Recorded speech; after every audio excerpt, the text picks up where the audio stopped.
बकासूर हे नाव बैलगाडा शर्यतीतील एका अतिशय वेगवान व लोकप्रिय बैलामुळे प्रसिद्ध आहे. हा बैल पुणे जिल्ह्यातील मुळशी तालुक्यातील धुमाळ यांचा आहे. त्याचे मूळ नाव सरपंच होते, पण त्याच्या अफाट वेगामुळे बकासूर हे नाव दिले. त्याला हा खिल्लार जातीचा बैल असून आपल्या सुसाट वेगासाठी म्हणून ओळखला जात आहे. बैलगाडा शर्यतीचा किंग समजला जाणारा बकासूरचा प्रवास अतिशय रंजक आहे. तो धावायला लागला की त्याचे पाय जमिनीला लागतात की नाही, इतक्या वेगाने तो घाटाचे अंतर पार करतो. बकासूरच्या खाण्यापिण्याची आणि व्यायामाची विशेष काळजी घेतली जाते.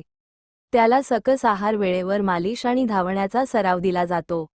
अनेक वेळा त्याने शर्यतीतील शेवटच्या काही सेकंदात बाजी पलटून आपल्या मालकाला विजय मिळवून दिला आहे. केवळ जिंकण्यासाठीच नाही, तर आपल्या मालकाशी असलेल्या इमानासाठी आणि मैदानात दाखवलेल्या जिद्दीसाठी बकासूर ओळखला जातो. बकासूरच्या लोकप्रियतेचे कारण म्हणजे मैदान मारण्याची जिद्द. अनेकदा असे पाहायला मिळते की घाटातील रस्ता खराब असताना पण किंवा प्रतिस्पर्धी बैल ताकदवान असतानाही तो बकासूर आपला संयम ढळू देत नाही. तो धावताना आपली सरळ मान ठेवून लक्ष्यावर केंद्रित करतो, जे एका उत्तम शर्यतीच्या बैलाचे लक्षण मानले जाते. जेव्हा तो वाप्याच्या वेगाने धाव होतो, तेव्हा त्याच्या गळ्यातील घुंगरांचा आवाज संपूर्ण मैदान दणाणून सोडतो.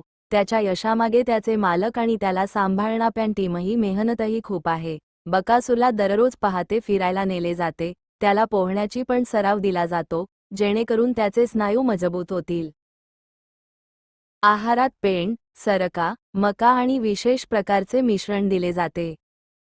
बकासूरने आजवर कोट्यवधी रुपयांची बक्षिसे जिंकली, त्यात रोख रक्कम, सोन्याची नाणी आणि नामांकित गाड्या. मात्र त्याच्या मालकासाठी तो केवळ बक्षिसे मिळवून देणारा बैल नसून कुटुंबाचा सदस्य पण आहे.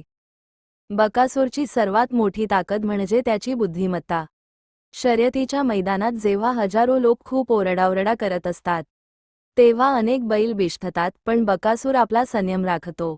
त्याला शर्यतीचे नियम जणू तोंडपाठ आहे. नारळ फुटला की कोणत्या क्षणी सुटायचे आणि शेवटच्या टप्प्यात किती जोर लावायचा, हे नेमके त्याला ठाऊक असते. तो स्वभावाने शांत असला तरी मैदानात उतरल्यावर त्याचा अवतार पूर्णपणे बदलतो.